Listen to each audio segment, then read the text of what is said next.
want to finish on that project with a tragic story, because I was very proud of the UK, my beloved country, because we had produced on the British Library website a list of all the doctoral theses in Britain, in all the universities, Sheffield, London, Oxford, Cambridge, whatever. And my one is on there, and you can click on the name, or you can Google it, and it would come up with a description of the thesis. And it was brilliant. And British Library, which is it's a sort of depository library for all books published in Britain, had a deal with all the universities that all the theses that are published that year, they send a copy and they log it onto the British Library website. Now, about 3 years ago, that was hacked by a Russian gangsters team, hacked into it, I think on Putin's orders, and it doesn't function anymore.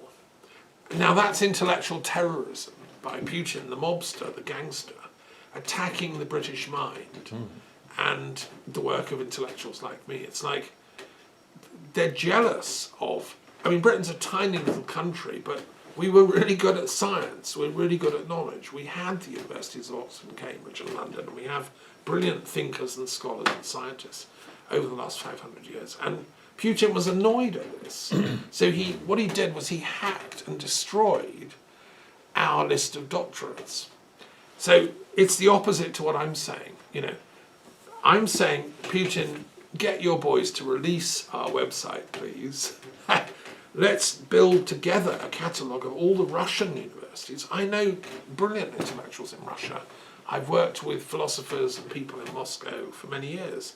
Let's get the University of Moscow, the University of St. Petersburg, Kazan, all the other places. Let's have their doctoral theses online. Give us back ours in Britain and all the other countries. And that's the way to peace, through intellecting, which is a verb, by the way, and it's a term that was used by Abelard. He talks about intellecting. Intellectus is the noun in Latin, but intellecting is the process of thinking. And that's my philosophical route to peace. So please, Putin, if you've got some minions monitoring, just release our doctoral theses, because it's really annoying and very rude of you to have hacked into them. So there we are. That would be nice. Okay. I think we should finish with a tarot, don't you think? A God card. Just a quick tarot. See if we can get some of the eclipse and see what's. Yeah, and then we'll see what's happening to the moon out there. Should be dark enough now. Yeah. Yeah. Right. I'll hand it out for you. There we go.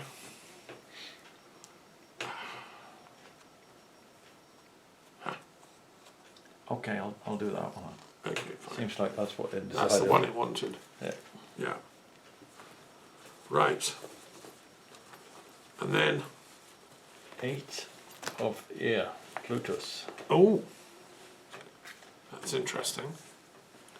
And then if you Earth, yes, Plutus, yes. And then if you hand me one of these,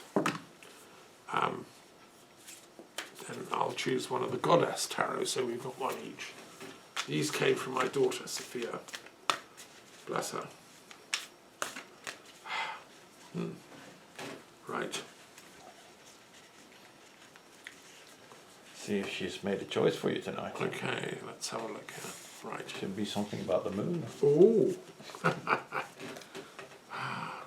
Well, interesting. So firstly, let's do your one, Plutus. Plutus. Which is the what of air? 8 of Earth. Can I see the card? Okay, yes, 8 of Earth, right. I think that's volume 2 from memory. No, it's volume 1. There we are. So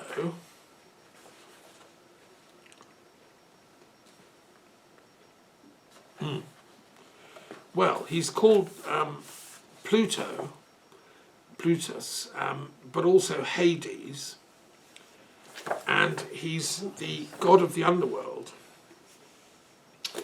and therefore the earth, the sort of god of mining, gold mines. And the Greeks and Romans thought that when you die, you have to go down and see Hades. There's no way around that. In this world. He's the brother of Zeus, who's the lord of, the king of the gods, the sky god. This is the god of the earth, who rules the underworld. He's not a totally scary god. It's not like you go to hell, but you do go to the underworld. And he was in Rome. He was called Plutus, and also identified as the Greek god of wealth. So the mysteries were connected with him because the crops grow from the grain, which grows from the earth. The father of Plutus, the Greek underworld god, was called Yason, and I talk about this in the text. So he's connected with the mysteries of Eleusis outside of Athens. I'm very minded of death because my daughter's just been put in a grave. She was sitting here a few months ago, alive as you or me, and now she's literally lying in the earth. And it's very difficult to accept that we're made of earth, but we are. And she believed the earth is sacred. This is why when she walked around in the gardens and the lanes around here, she loved everything, the birds, the insects, every little plant, every flower. She would walk slowly because she would be loving all of it.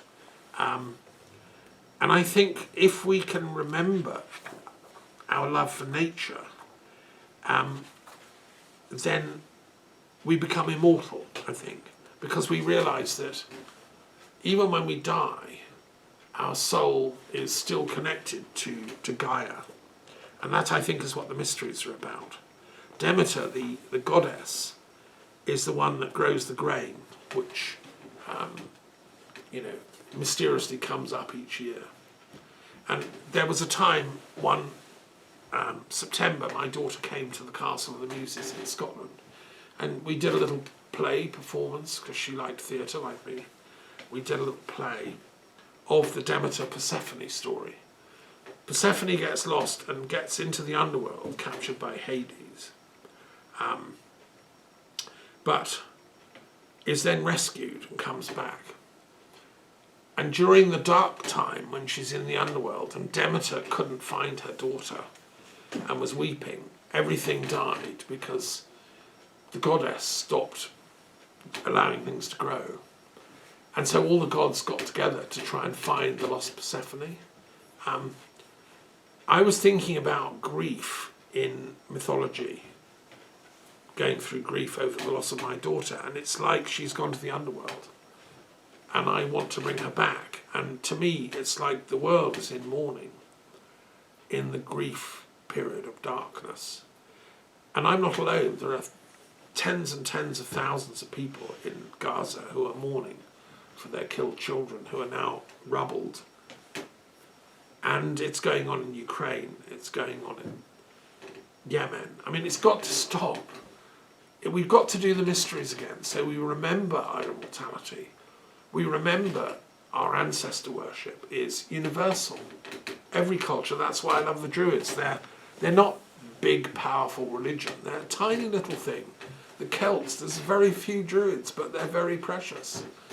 And the same with all the tribes of humanity. And we should honour all our ancestors, as I do my daughter and all her ancestors. So this card, it's an important card. There's a wonderful thinker called Lucian, who was a Greek pagan, satirist and writer, who wrote a satirical dialogue called Timon, which stars Plutus, and he writes comic novels about the gods. Nowadays it'd be a Netflix series. And the thing about the pagan Greeks is they used to like to joke about their deities as well. So I give some of the thing here, the text. So I think what it means is we need to sort out our material wealth as a world. This is going back to the economics of genocide. We have to grow out of that. And it's all to do with greed and fear and lack.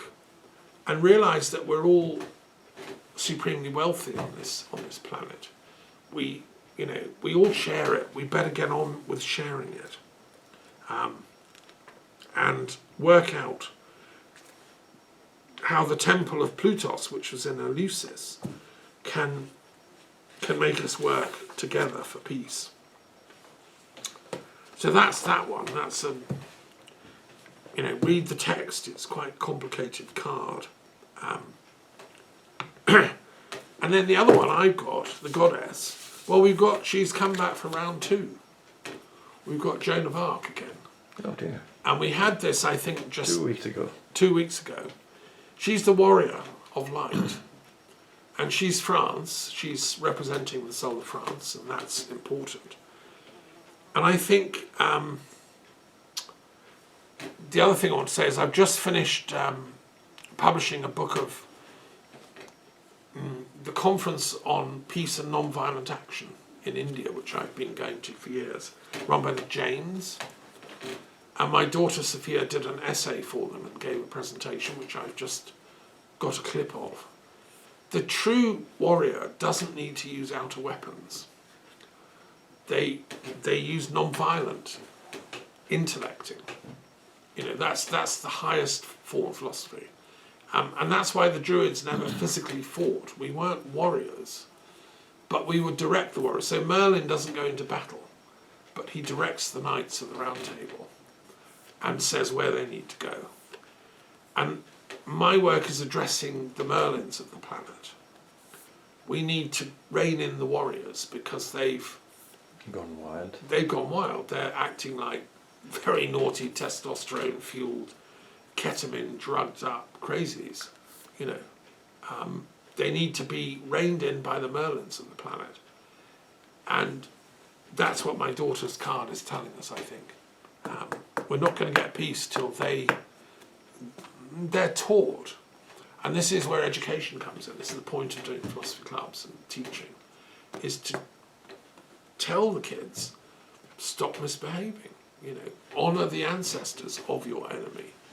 Honour, and you've got 500 million ancestors apiece. Honour each other. Choose the path of mutual honour. That's the way of the true warrior. The samurai, the true knight. They don't kill people. They honour them. They protect people. And they only use force to defend the right.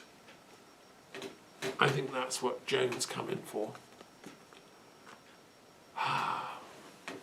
Now, I said I'd finish with a poem. Yeah. Do you want to select one? You choose the poem. In here? Yeah. Just open it at random.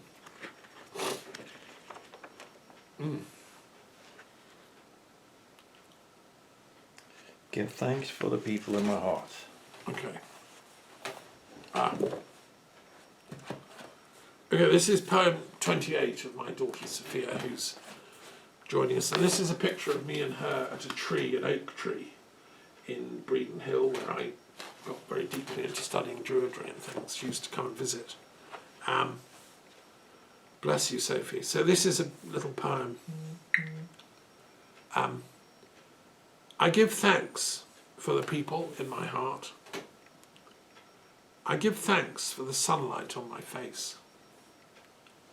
I give thanks to the wind on my skin that carries her gentle whispers of forgiveness. I give thanks to the earth beneath my feet, our sacred mother that breathes new life into existence. I give thanks for the water to cleanse my being and guide my soul. I give thanks for the air that fills my breath.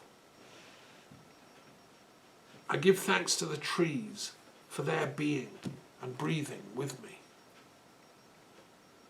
I give thanks for the moonlight illuminating my dreams.